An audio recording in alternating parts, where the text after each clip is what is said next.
Hello and welcome. This video highlights important provisions in the Minnesota Government Data Practices Act that apply to data in campus and is for DLI employees using campus for their job duties.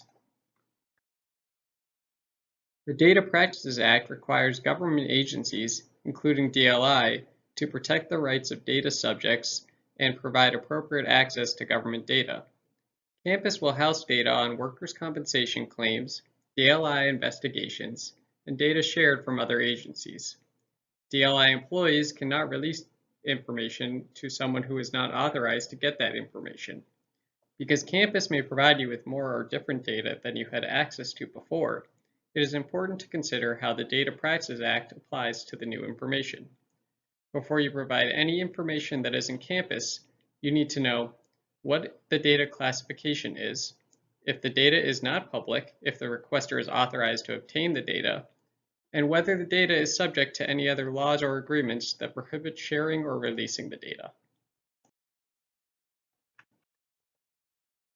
Remember that the existence of a workers' compensation file within campus, commonly called the division file, is not available to the public under Minnesota Statute Section 176.231, Subdivision 8, because the division file is created from and contains reports filed with the Commissioner. Most claim reports will be filed by EDI transaction or equivalent eFROI or eSHROI transaction in campus. Other forms are required to be filed with the Commissioner by web form, upload, or XML attachment if there is no web form once campus is live. The data you can view in campus populates from these reports.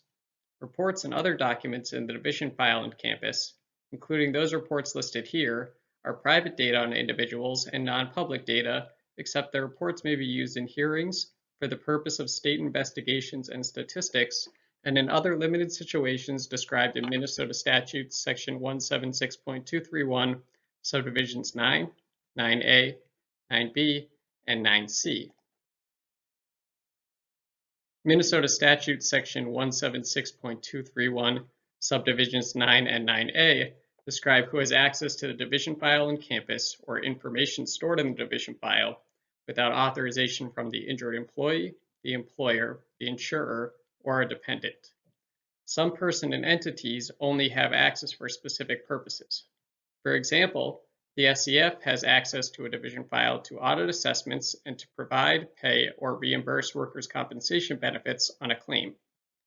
Certain parties may need documentation before being allowed access to the division file.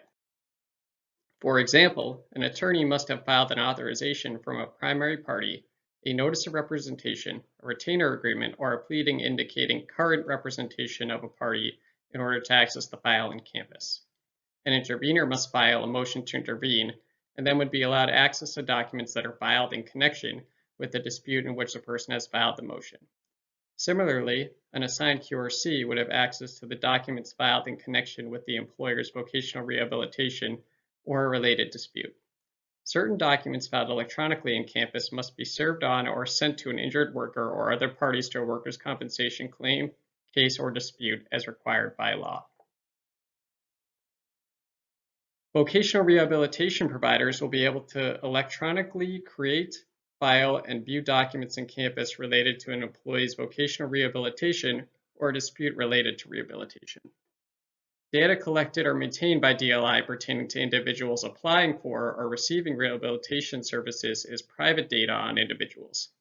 Rehab reports are not public, and under Minnesota Statute Section 176.102, Subdivision 7, only the parties listed here, or as provided in Section 176.231, Subdivisions 9 to 9C, are entitled to access them without written consent.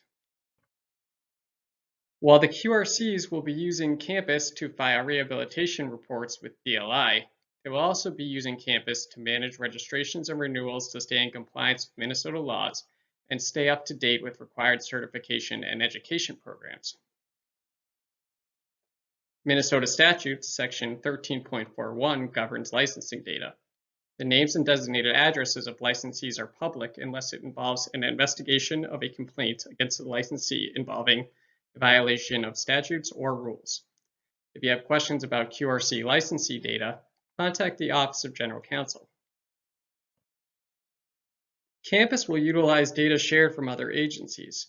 in particular unemployment data from DEED. Employer data from first reports of injury will be cross-matched with DEED unemployment data to confirm information in employer profiles. Internal users will be able to search employers by name, FEIN, address, or UI number. External users will not have access to the UI number, and this information should not be shared with external parties. Workers' Compensation Court of Appeals decisions are public and are available on the WCCA website. Workers' compensation dispute data filed with OAH is also private and non-public, but is available to parties to the dispute. Some DLI employees' work duties may require read-only access to claim-specific data in CTRAC, and OAH has read-only access to claim-specific data in Campus with some exceptions. Once a document filed with or issued by OAH under this chapter is transmitted to the Commissioner for the division file, access to the document in the division file is as provided in section 176.231. DEED is also providing additional data, such as wage and owner-officer information, in Campus for the purpose of mandatory coverage investigations. This data is subject to a data sharing agreement. User access to this information in Campus will be limited by job function or role, and this data should only be accessed by authorized SCF staff as part of an active mandatory coverage investigation under Minnesota Statutes Section 176.181. Minnesota Statutes 13.39 applies to investigations involving mandatory coverage laws. During an active investigation, data is protected non-public if not on individuals, or confidential if on individuals. Once the mandatory coverage investigation has been closed, the investigation is inactive and the data becomes public unless the release of the data is prohibited by other law or the release would jeopardize another pending civil action. However, because mandatory coverage investigations will include wage and owner-officer information from DEED data, this means that release of the information noted here is prohibited even when the investigation is inactive, according to our agreement with DEED. The Data Practices Act prohibits you from accessing data for an impermissible reason. You should only be using Campus to access data necessary to perform your job duties.